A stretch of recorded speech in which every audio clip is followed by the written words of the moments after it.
How many hours of sleep did you get on Saturday? On Saturday? Friday night, yeah. I don't know, maybe 2. You know, maybe on the flight down there, probably fell asleep for maybe 2 hours, maybe an hour and a half. I'm not sure, not a whole lot. Can you just kind of take us through that whole day when you guys, Yeah, from the time you guys left and the time you guys got to the stadium? You know, we left, got on the bus to go up there initially. We got up there. You know, on the way up there, got a text the plane might be some delays. Got up there. We're there for a while. Kept finding out it's going to be a little bit longer. So then we just decided. Once we found out, at first it was going to be probably till like 9:30. They said. So I said, well, let's go back to the dome, then we can get our meetings in, because up there we had nowhere where we could watch film and get our normal Friday night meetings in. So we came back here, got our offensive meeting, our team meeting, offense and defense, special teams meetings done. Had the team come back, scheduled a dinner for 8 o'clock, and then in between the meetings and 8 o'clock dinner, found out now it's going to be even longer. So then we didn't depart from here till I believe it was like 11 or 11:30, and then we got up there, went all through security, and then waited and finally flew out at 3 in the morning. You had a chance to watch your son's game, so I guess there was some good that came out of it. Maybe that was one positive, yeah. I didn't. After the weekend before, I thought that was maybe the last high school game I'd get to see him play. So as I got back, at least I got to see him play one more game. So that part was great. How do you keep the guys' minds right in a situation like that and make sure that they get the sleep necessary and everything like it was that? just one of the deals where I kind of called them all up in the parking lot when we first decided we were going to come back here. You know, the parking lot up there at the terminal. Said, hey guys, I think it was the best week of practice we've had yet. We had a great walkthrough this morning. We're going to win this game. Now, what happens from right now till the game's played, it could be crazy. You know, we could do, I don't know exactly what's going to happen, and it could be a really difficult situation. But we work hard all the time. We do things right. I think you guys are mentally tough, and we're going to find a way to win this game no matter what. So let's just whatever it is, let's keep a good positive attitude and go make it work. How much time exactly did you have from the landing to kick off? We landed at 9:16. I remember that because I remember just texting that it was 9:16 when we landed. So we drove to the hotel. We ate breakfast. I think we let them go back to their rooms till 11:35. Came back down 11:35, ate pregame meal, had our normal clap that we have, and then got on the bus and went to the stadium. Whatever time that is.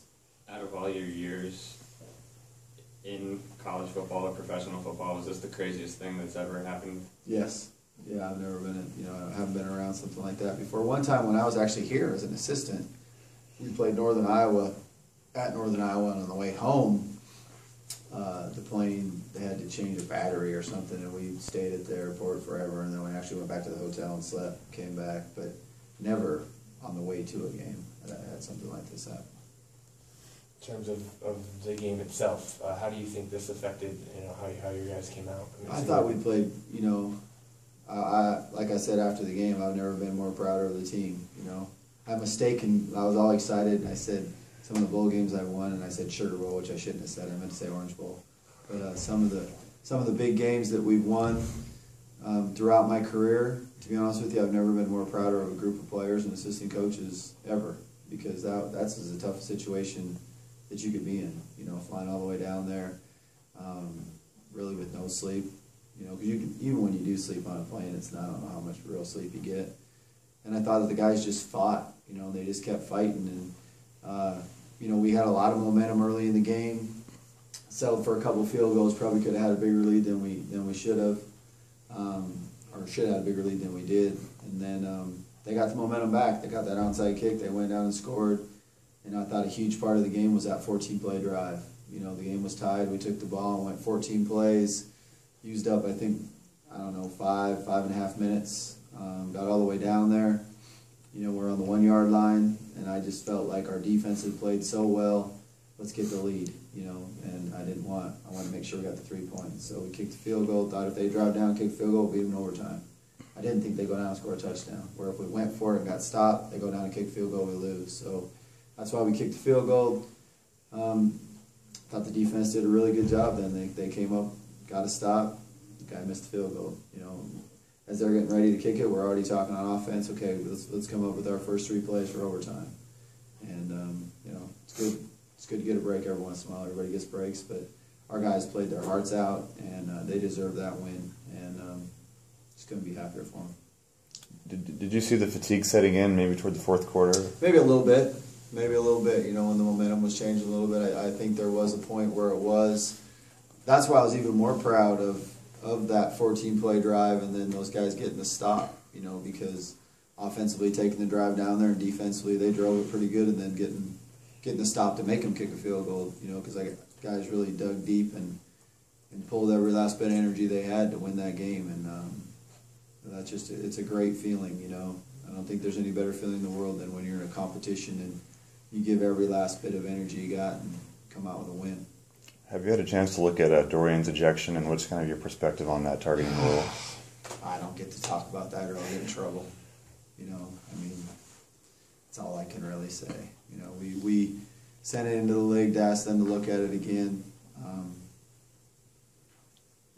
I mean, I don't know. They called it, that's what they called it, so you just got to live with it. So he'll have to miss the first half of this next game, which is unfortunate. Dorian plays his heart out, and in no way was he trying to do that. I'll guarantee you that. And you got to live with whatever they call. How close to 100 was Matt Linehan? You know, I think at times he you know, that last drive, the 14-play drive, he looked just like himself. But I think when he's in there over a period of time, the fatigue makes the ankle, you know, definitely not 100%. That's why it's good to have Jake. That's why it's good to play him. I think right now we go into games, the 2 of them got to win it. You know, that's what I told them both before that game. It's going to take both. It's going to take you both to win this game. You know, it's going to be different parts of the game. It's not going to be in a set series, a set number of plays. Just it's going to be, you know, my feeling when I need things that you do right, that you do well, Matt. Things that you do well, Jake. And it's going to take us to go win this game. And they did a great job of it. And I see us doing the same thing this weekend. Is that something that you think you would do even when Linehan becomes 100%? I think we just play that week by week, you know, and we'll just see. But I think it's great right now. It's good for the team. It's good for Jake to get reps. He's a good football player, and it's good to have 2 quarterbacks in college football this day and age. You probably have to have 2 good ones, so it's good that we do. When your team was warming up right before the game, did you notice that they were a little extra tired, or? No, I didn't. I thought we had, you know, I think they were just excited. I think we had really good leadership from within the team, and they believed. You know, one of the best things that I really kept hearing all day long on the sideline throughout the game is, "We're going to win this game. We're going to win this game. Let's keep fighting." I thought our leaders did a great job of that, and I did not. Sometimes you get really nervous as a coach in warm-ups because you feel like, God, are we ready to go? I felt like we were ready to go in that game. Do you think, since you guys were a little bit rushed to get, or really rushed to get there, do you think that kind of maybe takes the players' focus on, they maybe aren't as nervous, or maybe? I mean, it was like somebody, Coach Shoemaker told me, and we talked to the team about it a little bit, that the Cubs went a week this last year and called it Legion Ball, where they were going to just show up to the stadium late, like an hour before the stadium and just play. And that's what their manager had them do, and we talked about that. It was a little bit like high school football. Get off the bus, put your pads on, let's go play. And that's like what I had to do all the time in Montana. You take those 4 and 5 hour bus trips and get off the bus and play. So that's kind of what we did. Did you know going into the week that you were going to use Dez on both sides of the ball? Yes. Yeah, we did. And is that something you can see yourself doing moving forward? Yes. I think we're going to have to. Right now, just with our depth and our numbers, and I don't think it's something you can do the whole game, obviously, but it's definitely something we can do in certain packages and in certain parts of the game. What does he give you guys on defense other than his speed? Just speed and energy, excitement, love of playing the game. So it was really good to have him over there. Were you seeing from Dave Unger and his health? Is he going to be ready to go to really participate on Saturday? Yeah, he played quite a bit in that game. And then, to be honest with you, there was like 3 plays where he did a really good job and was wide open, and just something happened where we didn't get him the ball. He could have easily had a touchdown on one play, to be honest with you, and 2 other plays he could have had big plays. He we just didn't get him the ball. 2 of them were designed to get him the ball, and we had to scramble on both of them. So, but he did some good things. He did some good things in that game. I think he'll just get better this week and do more this week. How nice is it going to be to play at home for the first time in about a month? It'll be nice. It'll be really nice. Great homecoming. Have a bunch of the ex-players around. Have alumni coming back, and I just think our guys just got to have a great practice today. After that long trip, I gave them Sunday off. We didn't practice on Sunday. Just thought we had to, just to rest up. So we got to definitely have a really good practice tonight. Did Callan Hightower make the trip with you guys on Saturday? He did. He did. And he didn't play in the game, though? No, he didn't play. Was that an injury or No, something? that was just my decision. Just coach's decision. Will he be playing this week? Yes. In terms of schedule, are things kind of swinging your way now? You got the 2 heavy hitters early on, but you got the bottom of the barrel coming up in the Sun Belt. Yeah, I mean, I don't ever want to have it come out that I said anything like that. We're playing some really good teams coming up, but I said at the very beginning that we had 2 of the best teams right off the bat, and then after that, there's a bunch of teams that I feel like we can be very competitive against. Monroe's played a schedule of, they played Alabama, Georgia Southern, Appalachian State, so they've played some really tough teams, but they're very talented. I mean, they got some players. I just remember when we went to the Sun Belt Media Days and you looked around, and the 2 guys they had with them were as good-looking guys as you see anywhere. So they got some very talented football players, and their defense is very unique and tries to really confuse your quarterback and your offensive line. So it's a lot of just up there all morning this morning drawing cards for them is a lot more complicated than your base 4-2 over cover 8. Like a lot of teams, they move guys around, they do a lot of different things. So it's definitely going to be a big week for us mentally, getting ready for this game. And then offensively, they really try to run a lot of empty, spread you out, and get their guys the ball in space. So we really just got to go 1 week at a time. But it's homecoming. We got them at home. This is a game that we, got to go out and win, and then we put ourselves in a good situation. Is it tough to maybe gauge how good or bad they are just based on how difficult their schedule has been? Yeah, but you watch them on tape. Well, there's parts of the Alabama and Georgia game where, especially defensively, they're flying around, not even hitting and playing very, very good football. So they're a talented team. We got to get ready. Told our guys, afterwards it's going to be another game. In my opinion, it's going to come down to the 4th quarter. I think it's going to be a really close game, and we got to find a way to win it in the 4th quarter.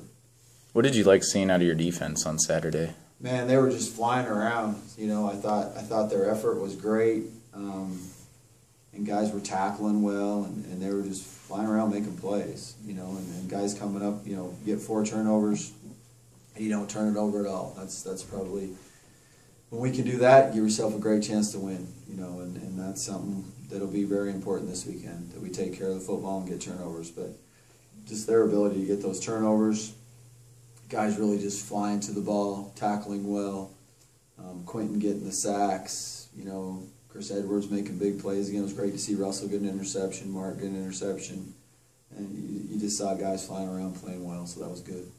When you look back at it, can this game maybe, the Detroit, the last game, which served as maybe a turning point? You did everything you weren't doing in the past. You won in the 4th quarter, didn't turn the ball over, you got turnovers, won on the road. No question. No question. There's you can go on, and probably the biggest thing is through all that adversity, we had each other's backs and we fought to the end for each other. You really saw everybody come together, and that's when there's a bunch of love on the team and everybody's fighting for each other and everybody's pulling for each other. That's probably when you do all those things. So I think it's definitely can be a turning point in the whole program, and that's something we want to build on and hopefully make it happen. Monroe's going to go with a freshman QB who's thrown 9 picks, and I think he's playing without his top 5 receivers. Do you really try to put a lot of pressure on a guy like that and maybe call some more blitzes and things of that nature? Yeah, I think you want to mix it up on him. I think sometimes with freshmen, you just want to do a little bit of everything, because you don't want to just make it all blitz, because then sometimes that makes their reads a little easier, because they're just going to pick out, I'm going to go to him, he's going to win. So you want to change it up on them, but we definitely want to give him a lot of different looks and we want to put pressure on him, but I don't know if it always needs to be with the blitz. Sometimes with 4-man rush and sometimes with the blitz, and just change it up on him. He's a good football player, though. He's a good freshman. Remind you any of Matt at all? Just the way he's throwing the ball and the yards he's accumulated. Yeah, a little bit. It's a little bit of how he played as a freshman, and he's athletic. He'll take off and run. He throws the ball well. He's a good football player. Getting closer to getting any defensive guys back on the field. Boy, I hope so. We'll see more right as we get ready to practice today. Hopefully we can get a couple more of them back, but I can't say that right now I know of any of them that we are for sure, but hopefully we do. Luton got in the end zone again. Is he just really good at reading that play? Or? Yeah, he's good. He's good down there. He has a great feel for it. Does a really nice job of just riding the ball, and they're not sure who has it, and does a good job with his eyes of reading what the defense gives him. And that's something that we'll continue to use him on, and hopefully get a couple more touchdowns this week. You think you guys will have Jake Sannon back this week? Unfortunately, no. I wish we did. Dave, anything from you? Yeah, Coach, you mentioned kind of teams getting breaks. We've talked quite a bit about the attrition you faced, injuries, whatever. Do you feel like you guys were kind of due a break? Yeah, I do. I think, but you make your own breaks too. You fight hard and you do everything as hard as you can, and that's what helped us get the turnovers. And you put yourself in a position, and once in a while the ball is going to bounce your way, and I was just glad it did. For us on that last play. How much does a win like that, with all the factors involved, it being a conference game, a road game, the travel and all that stuff, how much does that kind of change the attitude and kind of the energy around the program last couple of days? Oh, I think it really helps. I think it it makes everybody excited. It makes them excited coming into homecoming. Having everybody, all their families and friends and alumni coming in to watch them, and I think it's just I think it's a great step forward for the program, and now we just got to keep it going that way. You're the only team in the country so far that's scored every time they get in the red zone, and I know that's been a focus that you've talked quite a bit about. What do you attribute the success to this year, and you guys be able to, once you get inside that 20, you're able to score?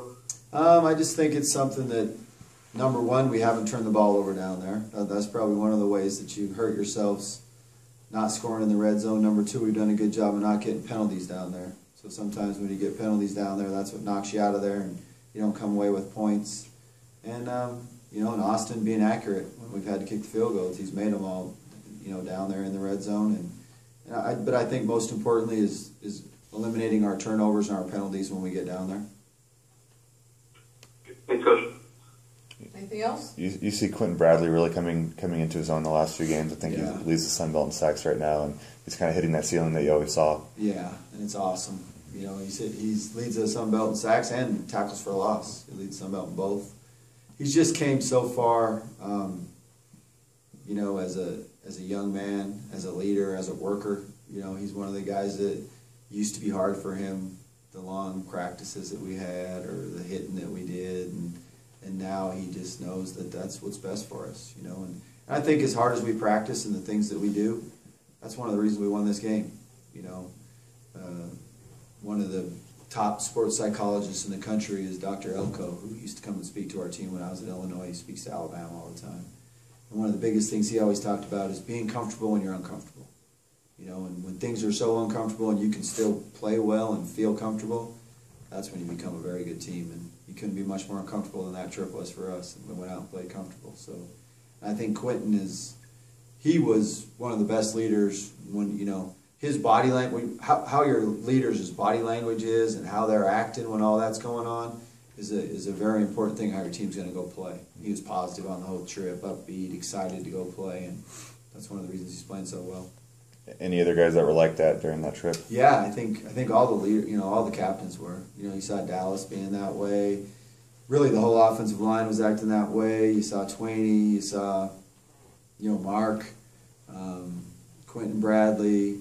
I saw the secondary guys, all hanging out together and just being upbeat. I pretty much everybody was, and that's why we went and played well.